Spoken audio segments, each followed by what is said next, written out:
Hello!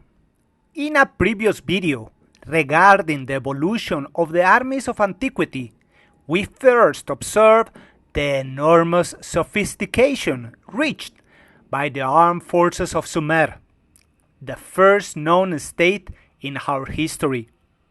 But Sumer fell.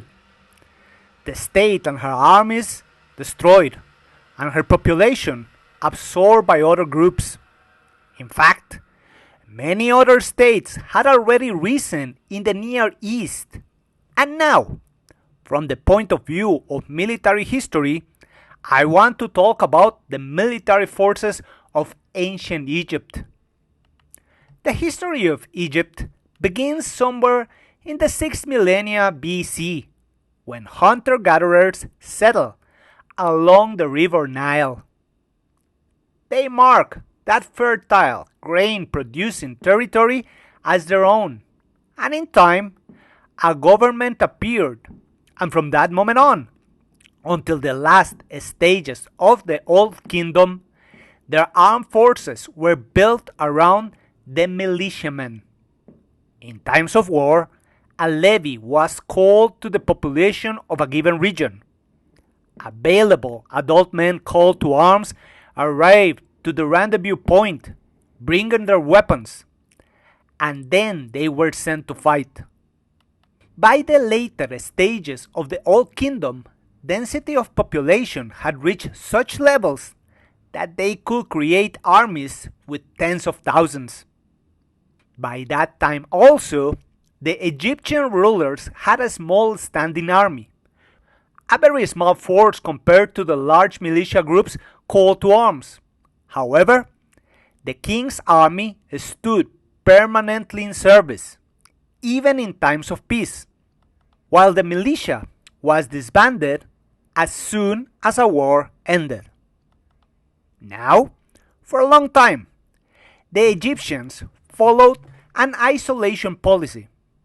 They had no desire to expand beyond the fertile lands of the Nile. They fortified their frontiers and repelled incursions from other groups as those of Libya and Nubia, and only on occasions punitive expeditions were sent against those regions. But in time, their prosperity was cut short by civil wars and natural disasters, and the Old Kingdom fell, giving way to the Middle Kingdom, which had a similar military organization. But then, the Middle Kingdom was rocked by internal fighting and more natural disasters, and it left it in such a weak state that a nomadic people, the Hyksos, arrived from the east with a more efficient military force and overwhelmed the entire lower Nile. Thanks to their better military, which included better equipment, the Hyksos controlled the lower Nile for nearly 100 years. A clear example that even sophisticated civilizations of antiquity could be defeated by less sophisticated people with a better military organization. But eventually, the Egyptians rose and expelled the Hyksos, and the new kingdom of Egypt began. And this is the time that Egypt left its mark in the field of military history. The bulk of her armies were still organized around large groups of militiamen. However, now Egypt's armed forces were reinforced with cutting-edge equipment. That was the legacy left by the Hyksos, and part of that equipment included the compound bow, which shot arrows with great force, and the war chariots, drawn by a new pack animal, the horse. And finally, the Hyksos left weapons made of bronze. At this moment, it is relevant to talk about the horse, an animal which, for thousands of years, will prove of enormous worth in the evolution of the military forces of humanity. In the Near East, the horse began to be used as a fast load carrying animal in the first quarter of the second millennium BC, and the Hyksos brought that animal to Egypt. And although the horses of the time were relatively small, they already outperformed other animals as fast transports, and those horses pulled a lighter, faster, and more resistant war chariot crafted by the Hyksos, which was manned by two warriors, a driver and a shooter, the latter equipped with a compound bow. And along with those improvements for land fighting, I must point out that in the New Kingdom, the Egyptians developed their navy.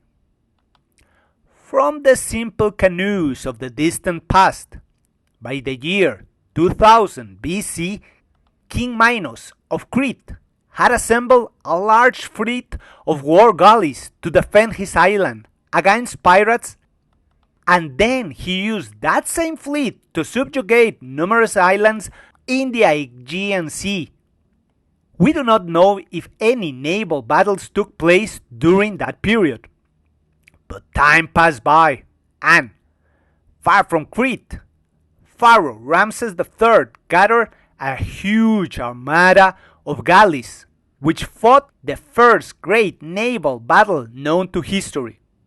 That battle took place at the delta of the River Nile, when a large Egyptian fleet attacked the invading fleet of the Sea People. The Pharaoh's galleys were used as assault ships, and their Egyptian warriors carried out boarding operations to subdue the enemy's crews, and they won a great victory. With their composite bows, chariots, and galleys, Egypt's leaders had a technological advantage. Yet, the bulk of their armies were still formed by large contingents of militiamen. In the Old Kingdom, it is believed that in a crisis, all adult men in a region were called to arms for short periods of time. But by the Middle Kingdom, only 1 in every 100 men in a region were called to arms.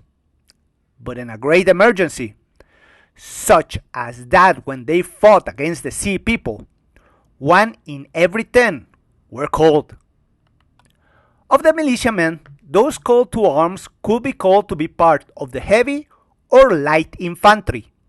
And it is interesting to note that, by the time of the New Kingdom, some militiamen received training from the state. For instance, illustrations from the period depict supervisors training archers at a shooting range using composite bows. On the other hand, militiamen called to be part of the heavy infantry had a simple protective gear, and their usual weaponry were heavy spears, while some others might have a heavy mace with a circular head and a semicircular sharp edge. But all of these weapons required little training. Instead, there were other sophisticated weapons. Initially, the Egyptians had axes, which in time became an interesting hybrid axe sword, the kopech, a weapon with a very curved edge. Much later, the Egyptians had swords.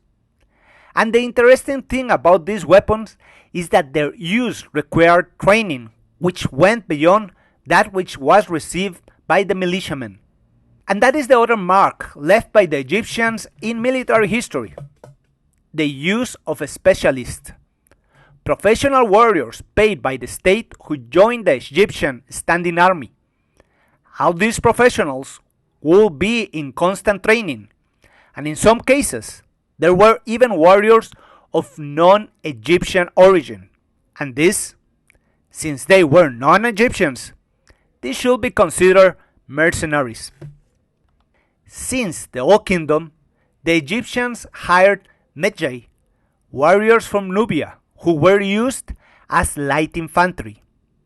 They continued to be employed during the New Kingdom, and were held in such high esteem that they guarded the tombs of the pharaohs in the Valley of the Kings. Also, in the New Kingdom, after surviving the invasions of the Sea People, some of these nomads were either captured or settled east of Egypt, and were so proficient as swordsmen that they were hired as mercenaries. For instance, at the Battle of Kadesh, Pharaoh Ramses II had warriors from the Sherden tribe as his personal guards, and these were highly efficient swordsmen. And then we have the authentic Egyptian citizens, selected to serve in the king's armies for long periods. These could come from three large groups: the general civilian population, the castes, and the landowners. From the general civilian population, some individuals were selected to serve for their great physical attributes, while the castes were families dedicated to the business of training in the use of weapons. While, by the reign of Ramses II, opulent landowners were expected to provide the state with individuals who would crew the new war chariots. And each war chariot had a crew of two, a driver and a shooter, equipped with bows and arrows. Thus, whether they were heavy infantry equipped with special weapons or crews for chariots, these specialists had to train for a long period of time and would remain in service for several years. Even in times of peace, they will be part of the king's standing army, and for their time at service, they received a compensation from the state. Those men were true soldiers, but due to their cost, the king's standing army of professionals was always small, and in an emergency, large groups of militiamen were called to arms, and this, as soon as the conflict ended, returned to their lives. The other known legacy of the Egyptian army is that it was already a sophisticated organization, managing resources. Already in the New Kingdom, their infantrymen were brought together into platoons of 50 men, and in turn, those platoons were brought together to form companies of 250 warriors.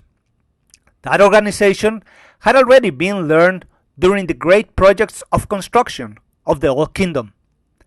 And that organization was necessary because the Egyptian state provided a minimum of food for the troops, so these men could face the rigors of a campaign. Also, that organization gave the Egyptians a command and control system for their armies. At the Battle of Kadesh, Ramses II divided his army of 20,000 men and 2,000 war chariots into 4 divisions, all of equal size, and each division was under the command of men with both a position within the government and with territorial possessions. So those men will be interested in achieving a victory. Each Egyptian division had a command unit, and in turn, the pharaoh had a small mobile headquarters with a small personal guard and a number of field aides. And with all of them, the pharaoh would be in constant movement from one point to another in his war chariot to maintain command and control. And all of this brings us to the use of the troops in the Egyptian army. In its usual deployment, the heavy infantry took the central position, and on the flanks or in front will be the light infantry and the war chariots. And these latter units will initiate the battle, first to defeat the enemy light infantry, and then to harass the dense mass of enemy heavy infantry. The essence of the Egyptian battle was to unleash a rain of arrows upon their enemies, with their agile war chariots even reaching the flanks and rear of an enemy formation to launch even more arrows. To that physical damage, we have to add the psychological effect of the war chariots surrounding and harassing the enemy heavy infantry. Even the Egyptian light infantry could close the distance to launch even more arrows to add to the enemy's casualties. And if that was not enough, the Egyptian heavy infantry would surge forward to use their swords, khopesh, and spears to engage the enemy. But it is interesting to note that the Egyptian heavy infantry advanced and fought in open order formation. They never developed the phalanxes because their arrows produced such damage that in many instances the enemy's resistance will be greatly degraded, and more often than not, the shock of the Egyptian heavy infantry would be enough. And when the enemy fled, their war chariots would rush forward to pursue the routed enemy and turn their defeat into a massacre.